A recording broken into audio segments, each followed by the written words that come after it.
जन्नत में वो जाएगा जिसके एक हाथ में अहले बैत का दामन होगा और दूसरे हाथ में मुस्तफ़ा के सहाबा का दामन होगा। और ये करम आला हजरत पे हुआ है कि रब ने ये उनको मनसब अता किया कि बड़ी बड़ी जमातें हैं, रवाफिज हैं, खवारिज हैं, नवासिब हैं। अहमद रजा उठ, तुझे मेरे नबी के दीन को आम करना है। तो फिर उन्होंने आम किया। उन्होंने कहा अहले सुन्नत का के बेड़ा पार, असहाबे हुजूर नज्म है और नाव है इतरत रसूलुल्लाह की। है जी, शुक्र है हम सहाबा वाले भी हैं। और हम और बड़ी बात करूं, अल्लाह करे ये हजम हो जाए बात। हकीकत ये है कि अहले बैत की असमत को हमने समझा ही सहाबा से है। किससे समझा है? जोर से। किससे समझा? सहाबा से समझा है। अभी आसिफ भाई ने कहा, जैनुल भाई ने ना मुकर्रिर वाला काम कर दिया। एक तकरीर कर चुके हैं, एक तकरीर कर चुके हैं। आप इनका मुंह क्या देख रहे हैं? नज़म ने तकरीर की है और अबू बकर सिद्दीक की अव्वलियत पे बात की है। मैं बस दो बातें आगे करके बात बढ़ाऊंगा। तवज्जो है ना सारे लोगों की? बस वही बोल रहे हैं जो अहले सुन्नत है, खास करके बरेलवी है ना।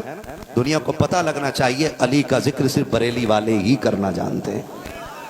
सीधी सी बात है। मैं एक बड़ी बात करने लगा हूं। आप हवाले देखें, उम्मुल मोमिनीन हजरत आयशा सिद्दीका किसकी बेटी है? सुभान अल्लाह, जो बोल गया अल्लाह उसे हुजूर के शहर की हाजिरी नसीब फरमाए। किसकी बेटी है? हजरत अबू बकर सिद्दीक की बेटी है। वो कहती हैं अब्बा, कई बार मैंने देखा है कि जब महफिल लगी होती है और हुजूर के बहुत से सहाबा बैठे होते हैं, क्या बात है आप सिर्फ अली को देखते रहते हैं? ये कौन बात कर रहा है? उम्मुल मोमिनीन, सच्चे बाप की सच्ची बेटी, पारसा बाप की पारसा बेटी, जन्नती बाप की जन्नती बेटी। वो कह रही है अब्बा, बहुत लोग बैठे होते हैं, अबू हुरैरा होते हैं, उमर होते हैं, आप अली का चेहरा देखते रहते। तो कहा आयशा, मैंने नबी को फरमाते सुना है कि मेरे अली का चेहरा देखना इबादत है। इतना प्यार इनके बीच में कि अली का चेहरा देखना इबादत है। आका सब तो नहीं देख पाएंगे अली का चेहरा। फिर फरमाया जो देख ना सके वो मेरे अली की बातें कर लिया करे। मेरे अली का जिक्र इबादत है। ये बात किसके घर से निकल के आ रही है? हजरत अबू बकर के घर से। और अगली बात करने लगा हूं, भेजे भी ठंडे होंगे, कलेजे भी ठंडे होंगे, राफजियों की मैया मर जाएगी। जो बात मैं करने लगा हूं, अबू बकर सिद्दीक बैठे हुए हैं, इतने में विलायत का ताजदार हैदर कर्रार सामने से आता है। अबू बकर ने देखा, मुस्कुराना शुरू कर दिया। जैसी मुस्कुराए, अली ने कहा था अबू बकर मुस्कुराने की वजह क्या है? का हुजूर की वो बात याद आ गई है। आका ने कहा है कि जन्नत का टिकट मेरा अली बांटेगा, मेरा अली बांटेगा। जब इतनी बात कही है, अली कहते हैं अबू बकर बात पूरी क्यों नहीं करते हो? का कौन सी बात? का ये भी तो बताओ, जहां नबी ने ये कहा है जन्नत का टिकट अली बांटेगा, आगे ये भी तो कहा था जन्नत का टिकट अली उसी को देना जिसके सीने में मेरे अबू बकर का प्यार होगा। अल्लाह खैरियत है सारे लोग? ये हुजूर जोड़ रहे हैं और ये खन्नास अपनी रोटी सेकने के लिए तोड़ रहा है बेगैरत। ये क्या इज्जत करेंगे अली की? ये जो बात करते ना माज़अल्लाह, हक छीना, कुर्सी छीनी, हक उनका था, जबरदस्ती ले लिया गया। वो तेरा अली होगा जो कुर्सी छिनवा दे। हमारे अली से तो कोई तिनका भी नहीं छीन सकता है। हाँ भाई, नहीं छीन सकता है कोई तिनका भी। किस अली को मानते हो तुम? और एक बात और, हजरत अबू बकर सिद्दीक रसूल के पहले खलीफा, जब मसनद खिलाफत पे हैं, अली नमाज किधर पढ़ते थे? पूछो इनसे जाकर के, किधर पढ़ते थे? हजरत अबू बकर के पीछे। हजरत उमर बैठे, अली ने नमाज उमर के पीछे पढ़ी। उस्मान गनी आ गए, अली ने नमाज उस्मान गनी के पीछे पढ़ी। अब मुझे एक बात बता, क्यों पढ़ी इन्होंने नमाज अबू बकर के पीछे? क्यों पढ़ी उमर के पीछे नमाजें? अगर गलत थे तो फिर अली गलत की जगह कैसे जा सकता है? क्योंकि अली तो वो है जिसके बारे में मेरे नबी ने कहा, अना मदीनतुल इल्म व अलीयुन बाबूहा, मैं इल्म का शहर हूं, अली उसका दरवाजा है। तो गलत तो हो नहीं सकता था। फिर क्यों पढ़ी नमाजें? अगर आप ये कहो कि प्रेशर था, डर था, दबाव था, तो मैं खुला चैलेंज करता हूं, जिसके एक असगर को 22,000 की तलवारें न झुका सकी, उस हैदर कर्रार को अबू बकर सिद्दीक कैसे दबा सकते थे? सीधी सी बात। एक जमा का असगर 22,000 से न दबा, तो फिर जिसका दादा अली हो, शेरे खुदा हो, मजबूरी में कैसे पढ़ सकता है? बात ना बना, बात ना बना। एक बात बताऊं मैं आसिफ भाई, बड़ी बात करने लगा हूं। ये जो झगड़े पैदा किए ना इन खबीसों ने पैदा किए, दूर रहिएगा इनसे। और ये फैसला मेरे नबी कर चुके। एक देहाती हुजूर की बारगाह में आए, सरकार की बारगाह में कोई सवाल किया और वापस जाने लगे। बाहर अली बैठे थे। कौन बैठे थे? हजरत अली ने बुलाया, सुनो इधर आओ। किधर आए थे? कहा हुजूर से काम था। कहा अंदर जाओ और हुजूर से पूछो, सरकार आज तो मेरा मसला हल हो गया, कल मैं आऊं और आपको ना पाऊं तो फिर कहां जाऊं? वो चले गए अंदर। हुजूर ने मुस्कुरा के देखा, फिर आ गए? जी। कैसे आए हो? कहा हुजूर ये पूछना था कि आज मेरा मसला आपसे हल हो गया है, कल मैं आऊं आप ना हो तो फिर किधर जाऊं? मेरे नबी ने फरमाया, आना मुझे देखना, मैं ना मिलूं तो मेरे अबू बकर के पास चले जाना। तवज्जो है ना सारे लोगों की? सुन्नियों फख्र होगा अपने बरेलवी होने पे। मैं ना मिलूं तो अबू बकर के पास। बाहर आए, अली पूछ रहे क्या कहा हुजूर ने? कहा हुजूर ने कहा मैं ना मिलूं तो अबू बकर के पास जाना। कहा फिर जाओ। कहा अब क्या करूंगा? कहा जाना, अगर अबू बकर ना मिले तो। सुनिएगा, कहा अगर अबू बकर ना मिले तो। फिर आए हुजूर, अगर अबू बकर ना मिले तो फरमाया फिर मेरे उमर के पास जाना। फिर आए, क्या बताया? कब उमर का पता बता दिया है। कहा फिर जाओ, फिर जाओ। फिर गए, हुजूर अगर उमर ना मिले तो। फरमाया फिर मेरे गनी के पास चले जाना। तीन हो गए। अब जरा दिल थाम के सुनिए अगली बात। अली बागर नबी अंदर भेज अली रहे। कहा एक बार और जाओ। काका अगर फिर ये ना मिले। अब सुनो, अंदर गए, हुजूर आप ना मिले तो अबू बकर के पास जाऊं, अबू बकर ना मिले तो उमर के पास जाऊं, वो ना मिले तो उस्मान गनी के पास जाऊं। हुजूर मेरे माँ बाप आप पे कुर्बान, अगर वो ना मिले तो। फरमाया फिर जा, जो तुझे बार बार भेज रहा है ना, फिर उसके दरवाजे पे चले जा। अल्लाह अकबर। फरमाया जो बार बार तुझे भेज रहा है फिर उसके दरवाजे पे चले जाना।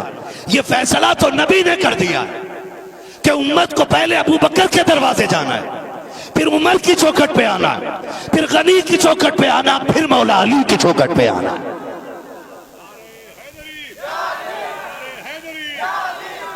नाराज तो नहीं है ना? चलूं आगे थोड़ा सा? बोलें जरा या रसूल अल्लाह। इतनी ठंडी सी सुभान अल्लाह बोलो कि कहीं पुलिस पकड़ के न ले जाए।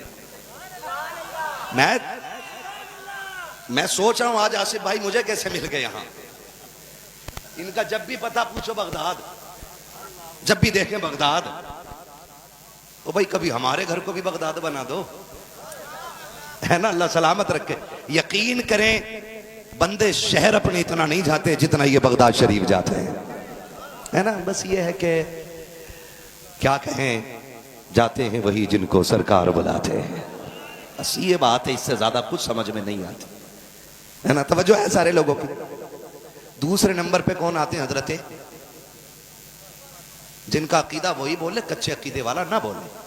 साफ बात है ना, मुझे सुले कुल्ली रावजी खारजी की दाद पसंद है, ना शक्ल पसंद है, ना अकल पसंद है, ना उनसे इनाम पसंद है, ना नजराना पसंद है। वही बोले जिनकी माओ ने दूध ही अपने बच्चों को नबी नबी की लोरी दे के पिलाया। कौन है दूसरे नंबर पे? और उमर कौन है? 22 लाख मुरब्बा मील का मालिक। एक मोहल्ले का बंदा अगर वो हो जाए ना, प्रधान तो बड़ा होता है, मिंबर यूं कॉलर करके चलता है इसे। हाँ भाई क्या काम है? सड़क पढ़नी, वो पढ़ जाएगी, वो पढ़ती फिर भी नहीं। और उमर एक मोहल्ले का नहीं, एक शहर का नहीं, एक इलाके का नहीं, आधी दुनिया का मालिक है। पावर इतनी है कि कैसर और किसरा कांपते, ये ताकत है। लेकिन अहले बैत से प्यार कितना है।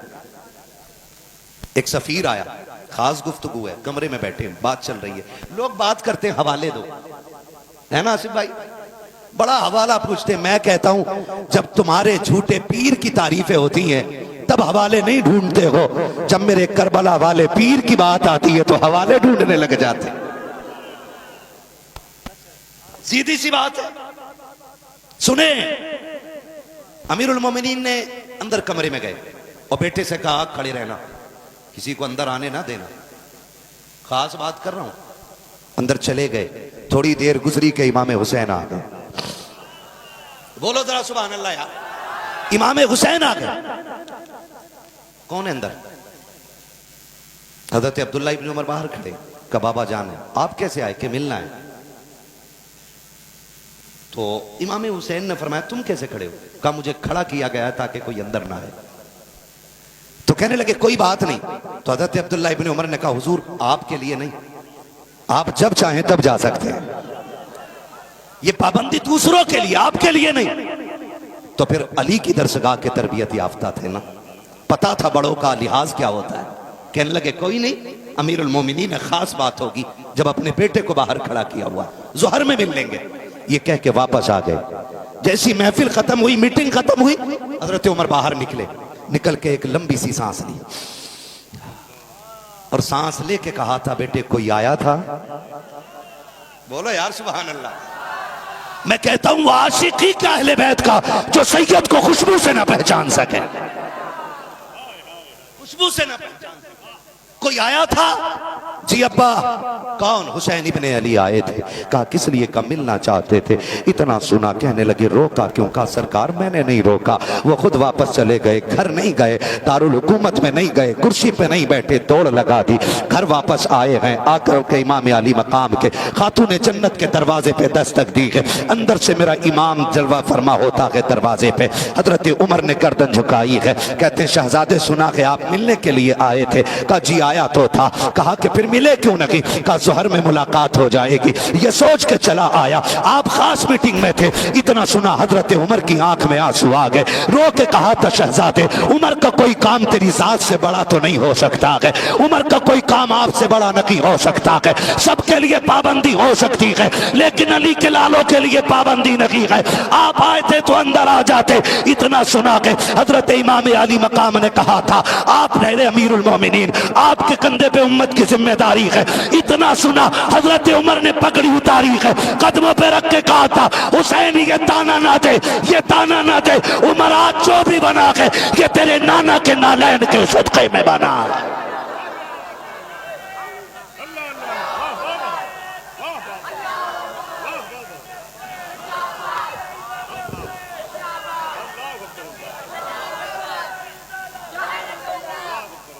खैरियत है सारे लोग? चार यारों में बड़ा प्यार, हुजूर के वफादारों में बड़ा प्यार।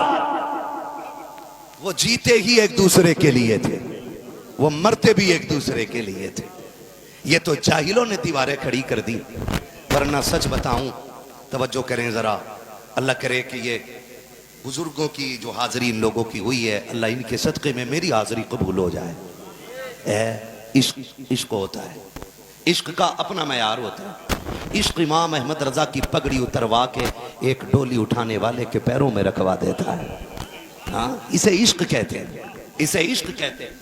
इंजीनियर मोहम्मद अली मिर्जा कहता है ये जो बातें तुमने की है ना, समझ में नहीं आता कोई हुजूर के लिए दांत कैसे दे सकता है, कोई हुजूर के लिए आंखों की रोशनी कैसे खो सकता है। मैंने कहा कुत्ते औकात नहीं है तेरी तू समझ पाए, पूछ ना जाके डॉक्टर इकबाल से, उसने यूसुफ पे कटी मिस्र में अंगुश्ते जना, सर कटाते हैं तेरे नाम पे मर्दाने अरब। तू दांत की बात करता, उनके लिए लोग सरों के नजराने लेके खड़े रहते हैं। इश्क इश्क होता है, इश्क इश्क होता है। ये जो बैठे हो ना रात के इतने बजे, ये इश्क ने बैठा रखा है।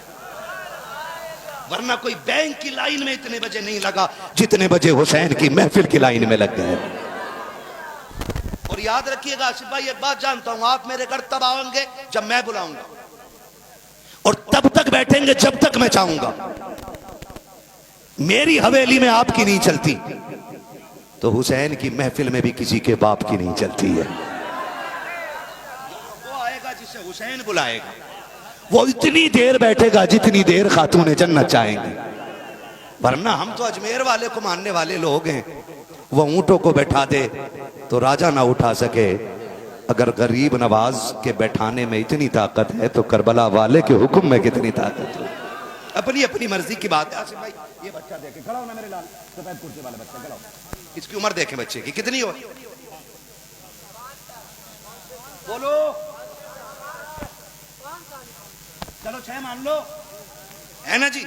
जमहूर इसी पे इत्तेफाक कर ले। कितनी होगी? 6 साल। बजे कितने? 1। ये बच्चा बैठा हुआ, इसे सोना चाहिए।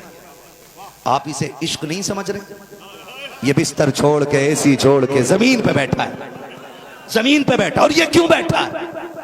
आप लिफाफा देंगे तो 1000 का, मीठा देंगे ज्यादा ज्यादा 1 किलो, बिरयानी देंगे 2 किलो, इसलिए बैठा। बच्चा कहता ना, ये तो जहन में भी नहीं है। फिर क्यों? कहता सिर्फ एक लगन है, एक कशिश है, एक आस है, एक चाहत है जिसने बिठा रखा। बता ना क्या? तो इनका इश्क कहता है सुना है आप हर आशिक के घर तशरीफ लाते हैं। सुना के आप हर आशिक के घर तशरीफ लाते हैं, मेरे घर में भी हो जाए चरागा या रसूल अल्लाह।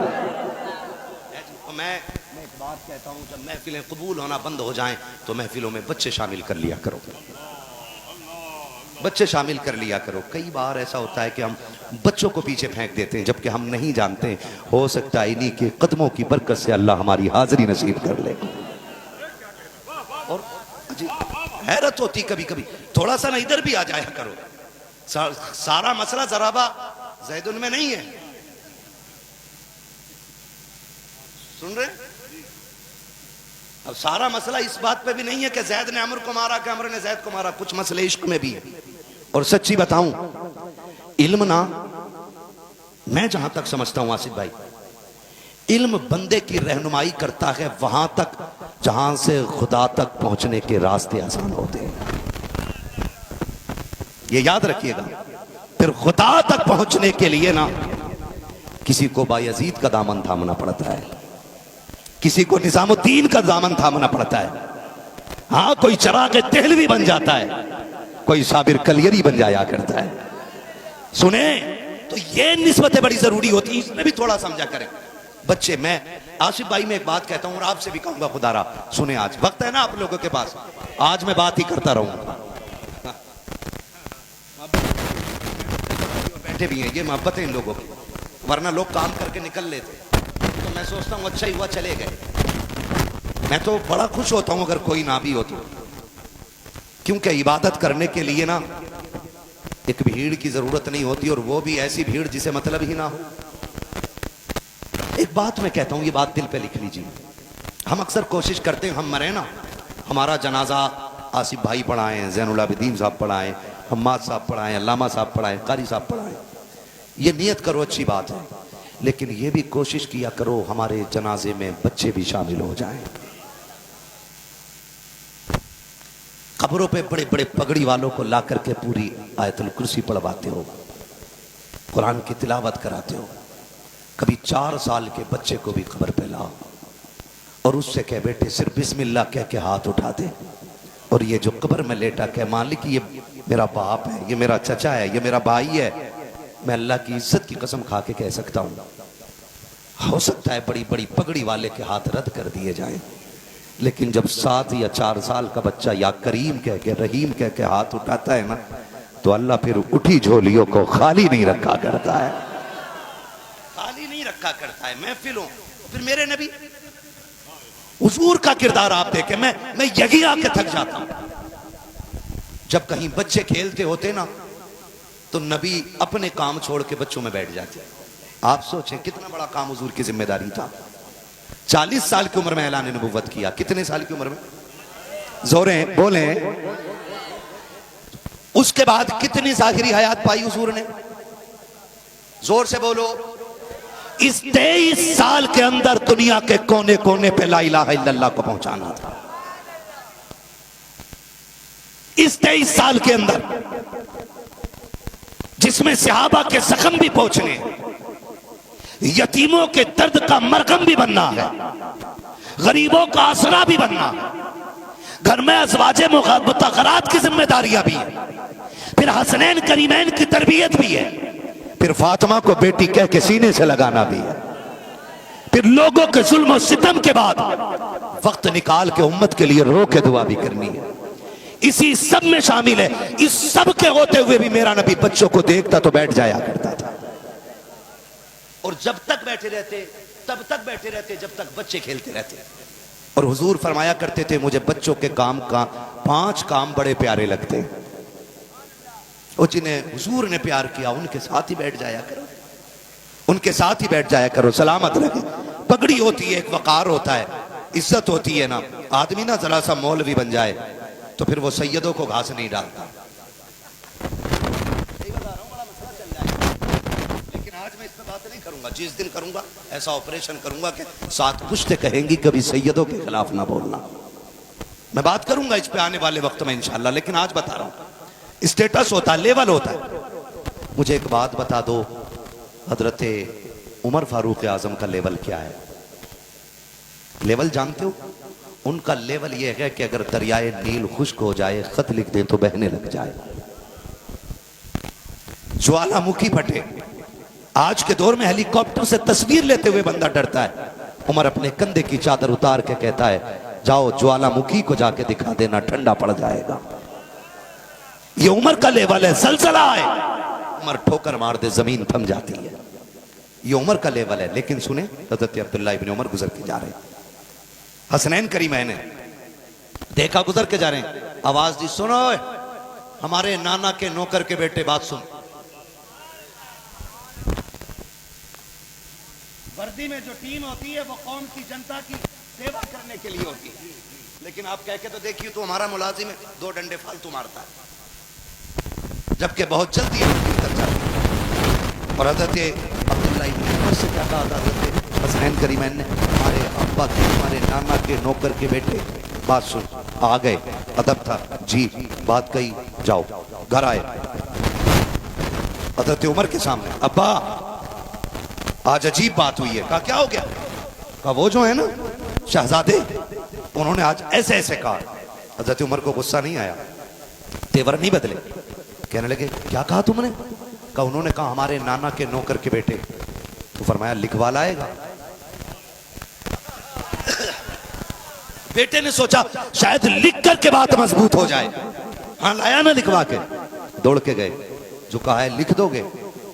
तो दोनों ने मुस्कुरा के कहा अली के बेटे हैं, जो कहना भी जानते हैं वो करना भी जानते हैं। लिख दिया, उमर हमारे नाना का नौकर है और तू हमारे नाना के नौकर का बेटा है। दौड़ गए, अब्बा लिखवा लाया। देखा तहरीर को आंखों में आंसू आ गए। गुस्सा नहीं, कोई हिसाब किताब न की, कोई सवालो जवाब न की। उमर मस्जिद नबी के मिंबर पे आया है और लोगों से कहता है, लोगों उमर अमीरुल मोमिनीन जरूर है, आधी दुनिया का हुक्मरान है, लेकिन आज फिक्र दूर हो गई है। कहा कौन सी फिक्र है? कि तहरीर दिखा के कहा था उमर को आज मुस्तफा की गुलामी की सनद मिल गई है, सनद मिल गई है। और रो के कहा था लोगों आज उमर कुछ नहीं चाहता है, बस ये चाहता है अगर उमर का इंतकाल हो जाए इस कागज को मेरे कफन में लिख देना, रख देना। इसमें लिखा है हसनैन ने, उमर मेरे नाना का नौकर है। फरिश्ते आके कहेंगे कौन है? कागज दिखा के कहूंगा सुनो गुलामी करके भी आया हूं, कागज साथ लेके भी आ गया।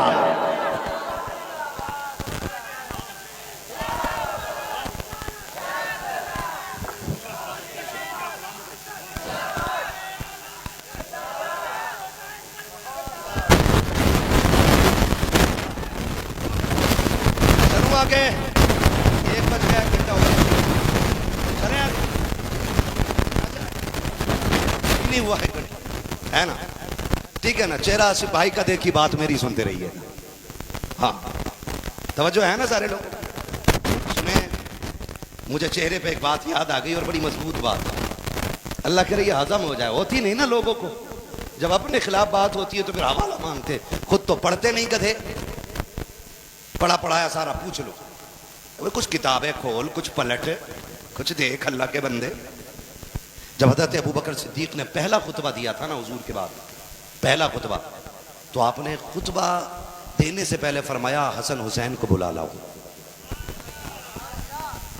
दाहिनी जानिब हसन को बैठाया और बाईं जानिब हुसैन को बैठाया। फरमाया लोगों आज अबू बकर हुजूर के बाद पहला खुतबा दे रहा है, खुतबा अबू बकर से सुनते रहना, चेहरा शहजादों का देखते रहना। अल्लाह अकबर।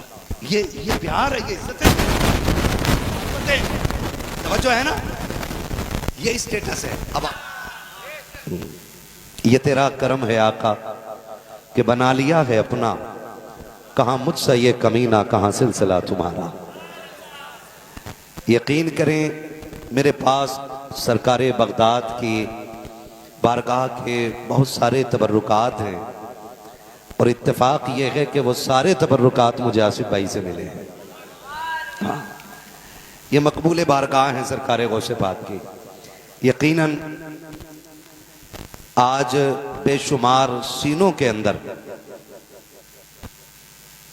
अगर कादरी धड़क को किसी ने बढ़ाया है तो उसी जात को आसिफ रजा सैफी कहा जाता है। अल्लाह सलामत रखे। यकीन करें इनके पास बैठो, इनके पास ना तो बस फिर जितनी देर इनके साथ रहोगे बातें बगदाद शरीफ की होती रहती है ना। ये जो भी जिसका आशिक होता उसी की बातें करता है और ये इश्क का उसूल है। आप उससे तज़किरा कोई भी छेड़ें, कहीं का भी छेड़ें, वो लोट फेर के अपने महबूब तक आ ही जाता है। ऐसा ही है ना, आ ही जाता है। तो जनाब मोहतरम आसिफ रजा सैफी साहब क़िबला, जिनको रब ने ज़बान का अदब का मलका अता किया है, जब बात करते हैं तो जी करता ये करते रहे, हम सुनते रहें। लेकिन करम फरमाई इनकी कि अब ये माइक मेरे हवाले इन्होंने किया है। उनसे पहले आपने हिंदुस्तान का बड़ा अजीम लहजा, और मैं तो कहूँ कि नबी की आल की गुलामी में शायरी करने की इम्तियाजी हैसियत रखने वाला लहजा, जिसको पूरी दुनिया सुन्नियत जनाब मोहतरम ज़ैनुल आबिदीन कानपुरी के नाम से जानती है। ये थके नहीं है अभी, ये तो इन्होंने मुझ पे रहम किया है, माइक छोड़ा है, वरना अल्लाह ने वो करम किया है सैयदों के सदक़े में कि कई घंटे मुसलसल पढ़ सकते हैं। और यकीनन ये बड़े घराने की बड़ी खैरात ही का असर हो सकता है। अल्लाह सलामत रखे। जनाब मोहतरम हज़रत अल्लामा मौलाना इसहाक़ साहब क़िबला, बड़ी खिदमतें और बड़ी कोशिशें इस इलाके के लिए हजरत की रही हैं। तमाम तर उलमाए अहले सुन्नत, अल्लामा जाबिर साहब, तमाम तर ये हमारे अहबाब और उलमा कारी साहब क़िबला, सारे लोग जलवागर हैं। थोड़ी देर के लिए मैं भी हाजिर हूँ, उम्मीद करता हूँ आप भी यहीं होंगे, यहीं है ना सारे लोग। मैं बहुत ज्यादा तो नहीं जानता हूं, मगर ये बात ख्याल में रहती है कि रब ने करम किया गए और हमें हसनैन के जिक्र की तौफीक अता कर दी है, बस। और ये छोटी बात नहीं है। मैं उनका नाम ले रहा हूं जिनके तज़किरे जिब्रील करें, मीकाईल करें, इसराफील करें, इज़राइल करें, और बढ़ के बात करूं, ये वो हैं जिनके तज़किरे, जिनकी बातें मेरे नबी करीम फरमाया करते हैं। ये तो करम है कि इस जिक्र के लिए हमारा इंतखाब हुआ है। ये हमारा कमाल नहीं कि हम बात करने आए हैं, ये उनका कमाल है कि अपने जिक्र के लिए हमारा इंतखाब कर लिया है। ये सच्ची बात है, ये सच्ची बात है। वरना जिनके कसीदे कुरान पढ़ता हो, जिनकी बातें नबी खुतबे में बैठ के करता हो, जिनकी मोहब्बत ईमान का हिस्सा बना दी गई, उसके जिक्र को जब भी सुनो ऐसे सुनो जैसे कुरान सुन रहे हो। उनकी बातें इस अदब से करो जैसे तिलावत कर रहे हो। ये बड़ी शख्सियतें हैं, बड़ी अजमतें हैं, मेरे इमाम ने हद कर दी, कलम तोड़ दिया और एक बात कही, क्या बात रजा, उस चमनिस्तान करम की जहरा है कली जिसमें हुसैन। और सारे बरेलवी लोग हैं ना, सुभान अल्लाह है जी, सारे बरेलवी है ना। मैं बड़े फख्र से कहता हूं, रब ने हमें सुन्नी बरेलवी बनाया है। क्या बनाया है? सुन्नी बरेलवी बनाया है। और बरेलवियों का उसूल ये है कि वो सीना कूट के अली अली नहीं करते, वो सीना खोल के अली अली किया करते। हाँ भाई, अभी आपने कलंदर को सुना है, अब इस दिमंगर को सुन लीजिए, एक दीवाने को सुन लीजिए। मैं बात कर रहा हूं, शुक्र है रब ने हमें सुन्नी बरेलवी बनाया। इस बात पर रब का शुक्र अदा किया करो। हम ही अली वाले हैं, ये दावा है। हम ही, सारे बोले हम ही। ये कुर्सियों वाले किधर वाले हैं? हाँ, आप भी शामिल हो जाइए। हम ही, सारे बोलो हम ही। हजरत अली का नाम कमजोर ले लेना तो बड़े बड़ों की कमर तोड़ देता है, और यहां तो माशाअल्लाह सारे ही 60 किलो से ऊपर के बैठे हुए है ना, 60, 62, 70 ऐसे बैठे, तो आवाज ऐसे निकले कि हमारे दिल से ये आवाज निकले, नजफ अशरफ शरीफ होते हुए करबला के रास्ते हुजूर के मदीने पहुंच जाए, है ना। मैं आसिफ भाई इस बात का तो कायल ही नहीं हूं, जब बंदे बात करते हैं ना, हाथ उठा के कहो तो यह हाथ फालिश ज़दा नहीं होगा, किसी का मोहताज नहीं होगा। मैं सिर्फ एक बात जानता हूं, हाथ वो कट जाते हैं जो हक के लिए उठा करते हैं, और बीमारी कोई अजाब नहीं होती, ये रब की तरफ से बड़ा इनाम होता है, ये बड़ा इनाम होता है। आप कैसे कह सकते हैं यार, कैसे कह सकते हैं कि आप ये तस्बीह पढ़ो तो हाथ नहीं जाएंगे, ये ना करो तो पैर नहीं जाएंगे। मैं तो कहता हूं मालिक, मौत बाद में देना, बीमारी पहले दे देना, ताकि मौत की तैयारी का मौका मिल जाए, और फिर मरे तो इस शान से जाएं और ये कहते हुए जाएं, लहद में इसके रुखे शह का दाग लेके चले, अंधेरी रात सुनी थी चराग लेके चले, तेरे गुलामों का नक्शे कदम के राग खुदा, वो क्या भटक सके जो ये सुराग लेके चले।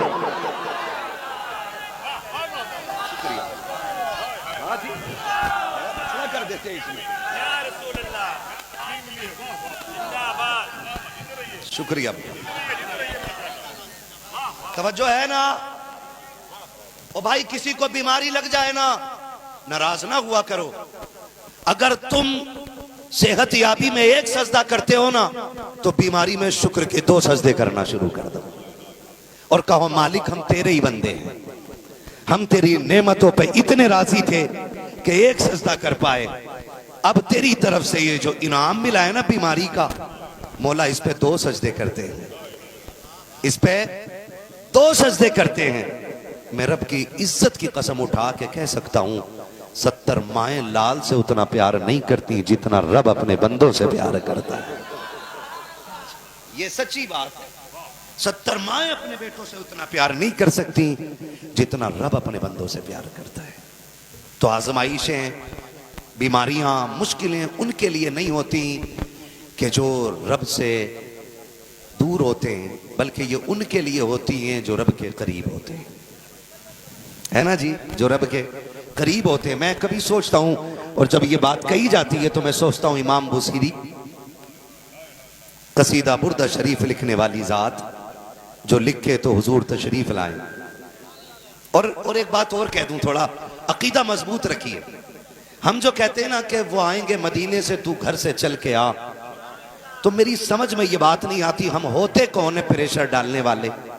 हम नौकर वो आका, आए तो करम, और वहीं से लेटे लेटे मुलाहिजा कर ले तो बालाए करम। और एक बात तो जरूरी है, हो ही नहीं सकता हुजूर आए और खुशबू ना आए। दावा ना किया करो, हम नौकर हैं, हुजूर मालिक है, वो चाहे तो आ जाए और ना चाहे तो ना आए। हम तो उनकी रजा पे राजी हैं ना, हम तो उनकी रजा पे राजी हैं। हम फख्र से कहते हैं रब ने हमें सुन्नी, बोलो सुन्नी, बरेलवी बनाया है। सुन्नी वो भी कहते हैं, इस पे बड़ा झगड़ा चल जाता है। आज इस टॉपिक पे बात नहीं करनी है ना। सच बताऊं, मुझे आपने आसिफ भाई के बाद करबला के हवाले से बात करने के लिए बैठाया। मैं वो हूं जिसने सिर्फ सुना है या पढ़ा है। आसिफ भाई वो हैं जिन्होंने बार बार करबला देखा है। ये फासले बता सकते हैं, ये दूरियां बता सकते हैं, किस बुजुर्ग का मजार कितने फासले पे है, ये आसिफ भाई बता सकते हैं। और याद रखिए, शुनीदा के बुवद मानिंदे दीदा, सुना हुआ देखे हुए के बराबर नहीं हो सकता है। लेकिन इस बात पे भी ना मेरे हुजूर ने ना बड़ा फख्र किया है। हुजूर ने फरमाया था, मेरे सहाबा, मैं तुमको एक बार मुबारकबाद देता हूं कि तुम मेरे हो, और जो तुम्हारे बाद वाले आएंगे मेरी तरफ से उनको 7 बार मुबारकबाद है। मुकद्दर पे नाज करें, बैठे, तवज्जो है ना सारे लोगों की। हुजूर ने फरमाया तुम्हें एक बार मुबारकबाद, और जो तुम्हारे बाद आएंगे उनको लिए 7 बार मुबारकबाद। सहाबा ने कहा, हुजूर हमारे लिए एक मुबारकबाद? हमने बदर लड़ी, खैबर लड़ी, हुनैन लड़ी, खंदक लड़ी, उहद लड़ी, हुजूर एक मुबारकबाद? जो एक भी जंग में शामिल न हुए उनके लिए 7 बार मुबारकबाद। मेरे नबी ने फरमाया, तुमने दरख्तों को झुकते देखा है तब कहा है ला इलाहा इल्लल्लाह। तुमने सूरज के टुकड़े देखे हैं तब कहा है ला इलाहा इल्लल्लाह। तुमने पत्थरों को कलमा पढ़ते देखा है तब कहा है ला इलाहा इल्लल्लाह।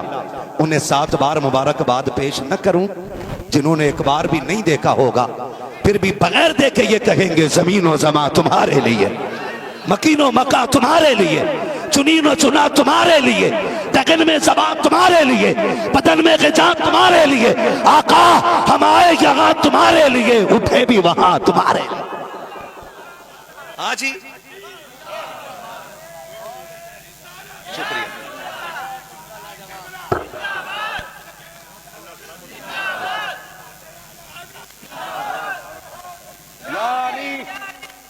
खैरियत है सारे लोग।